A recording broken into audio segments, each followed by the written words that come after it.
Okay. Well, I'm Emily Weisenegger, I'm McKenna Banyai. and Kayla Good Ringler couldn't be here today. She's sick, but we'll be doing the recording for Pratt's contact zones.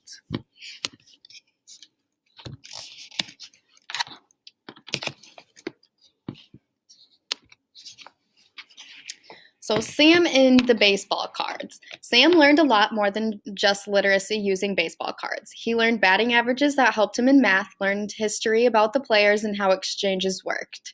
Pratt's point in sharing this story is she is trying to make the point that her child learned a lot of vital skills just from reading baseball cards that will help him later in life. She states, like many parents, I was delighted to see schooling give Sam the tools with which to find and open all these doors. At the same time, I found it unforgivable that schooling itself gave him nothing remotely as meaningful to do, let alone anything that would actually take him beyond the referential masculinist ethos of baseball and its lore. Pratt's point in saying this is to explain that Sam was able to gain and learn so much knowledge from these simple baseball cards, so she is disappointed that the school cannot teach her son those things. She wants him to learn more in school rather than just from baseball cards.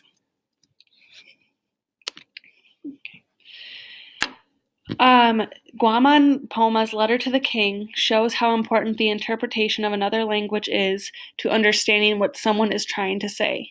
It shows the importance of how the bilingualism of the literate arts of the contact zone and the ability to convey a message to a certain audience. Poma, who was an Inca, is able to take information from his own culture and find a way to convey this information to the king, who was a Spaniard. The king can then interpret and see the validity of Poma's information. This literate art is called transculturation, and Poma was able to use his native culture's main source of expression, which was drawing, and also be able to use the king's way of expression, which was writing. Poma's letter not only shows the importance of the literate arts of the contact zone, but also shows examples of the perils of the contact zone. One of the biggest perils that is seen in the example of Poma is unread masterpieces. The king completely ignored this book and instead chose another Peruvian man to mediate between the Spanish and the Incas. This is a very good example of a contact zone because of the fact that the Spanish had pretty much taken over the land of the Peruvian peoples.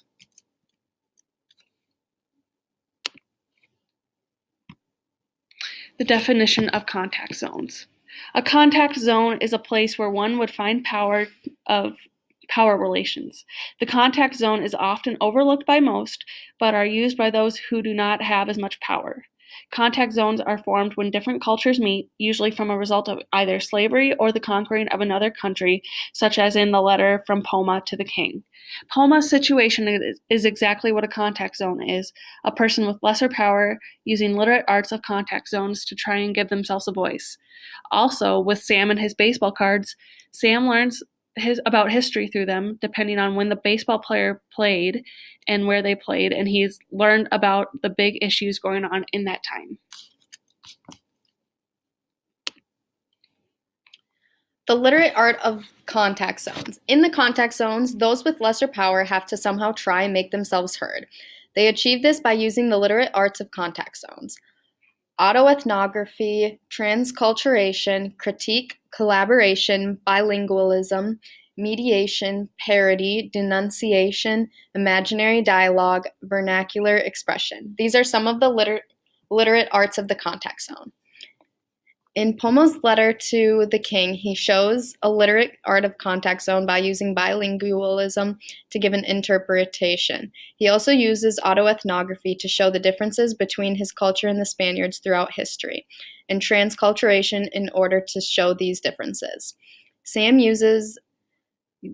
use of the baseball cards can also be seen as a contact zone. The card showed Sam the history of that time period. They showed him the different wars that were happening at that time, the Great Depression, the history of the different countries, and all of this is from baseball cards.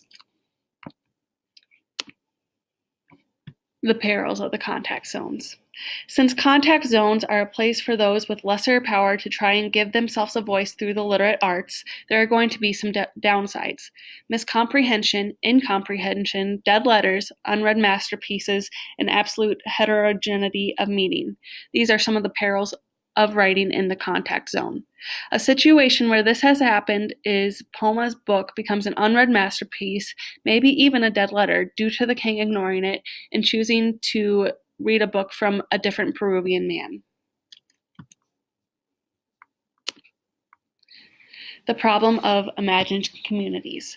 Utopian communities are seen as imagined communities.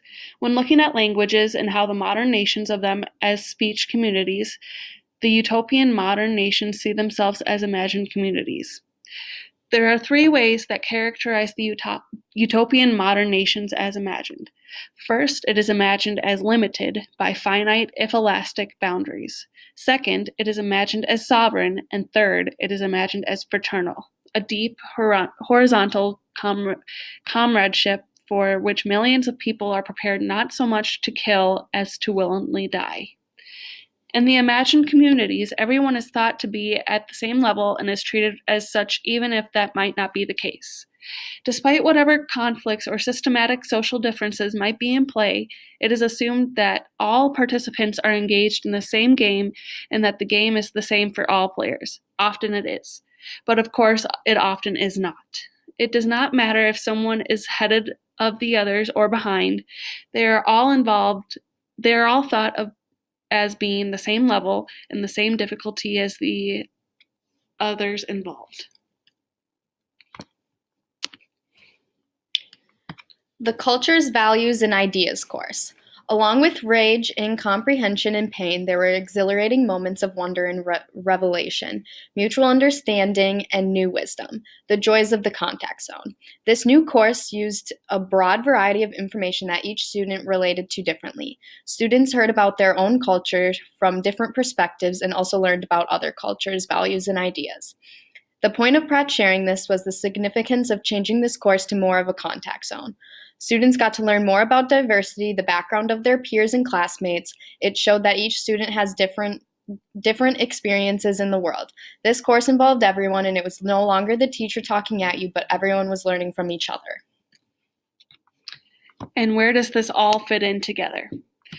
Well, Pratt teaches us that literacy is more than just reading and writing. Without the perils and literate arts of contact zone, a student, like Pratt's son, will not get a true experience of their work. Pratt also teaches us that we need to have the perils and literate arts of the contact zone in schools in order to have students be able to think critically, which we saw freer push in his pedagogy of the oppressed. With the contact zones that Pratt is pushing for, a student is able to make more connections with diversity, and they are able to learn more about why diversity is so important in our world. Thank you for listening to our presentation, and we hope you enjoyed it. Thank you.